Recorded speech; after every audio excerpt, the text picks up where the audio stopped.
আসসালামু আলাইকুম। সবাই কেমন আছেন? আশা করি সবাই ভালো আছেন। আলহামদুলিল্লাহ আমি ভালো আছি। বন্ধুরা, জানেন না কাজ, জানেন না বাসা, কার কাছে আসতেছেন সেটাও জানেন না, কি কাজ করবেন সেটাও জানেন না, বেতন কত সেটাও জানেন না, এরপর নিজেও কোনো কাজ জানেন না, নিজে কোনো বাসা শিখেন নাই। তারপর যখন প্রবাসে আসেন, প্রবাসে এসে কোথাও কাজ পান না, যদিও কাজের জন্য যান, বলেন যে ভাই আমার তো কোনো এক্সপিরিয়েন্স নাই। তারপর কিছুদিন থেকে ঘুরিয়ে ঘোরাঘুরি করে হয়তো দেশে চলে যান, নয়তো এভাবেই চলেন। কেন রে ভাই? এই যে আপনাদেরকে অনেক ভিডিওর মাধ্যমে আমি বলেছি যে ভাই, প্রবাসে আসার আগে কয়েকটা জিনিস করে আসবেন। সেটা হলো ভাষা শিখে আসবেন, আর পাশাপাশি যে কোনো একটা কাজ শিখে আসবেন।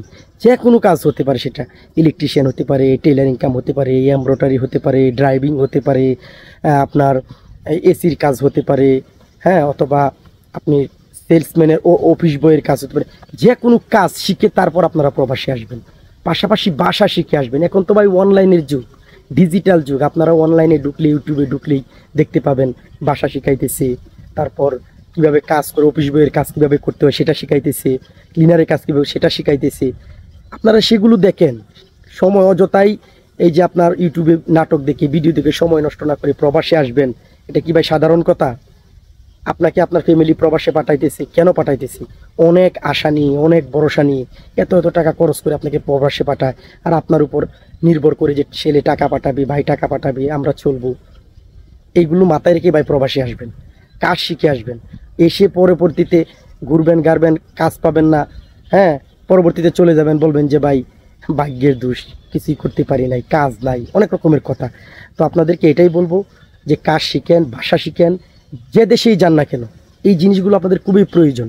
যারা কাজ জানে, আমি নিজের চোখে দেখেছি, যারা কাজ জানে তারা কিন্তু সহজেই গিয়ে একটা ব্যবস্থা করে ফেলতে পারে। আর যারা কাজ জানে না তারা কিন্তু হেল্পারি করে। হেল্পারিও তো আপনার অনেক কষ্ট, আর হেল্পার তো আপনারা জানেন যে কী অবস্থা। আর হেল্পারি কাজও কিন্তু পাওয়া যায় না। কিভাবে পাবেন? কারণ বেশিরভাগ মানুষের কাজ না জেনে যায়।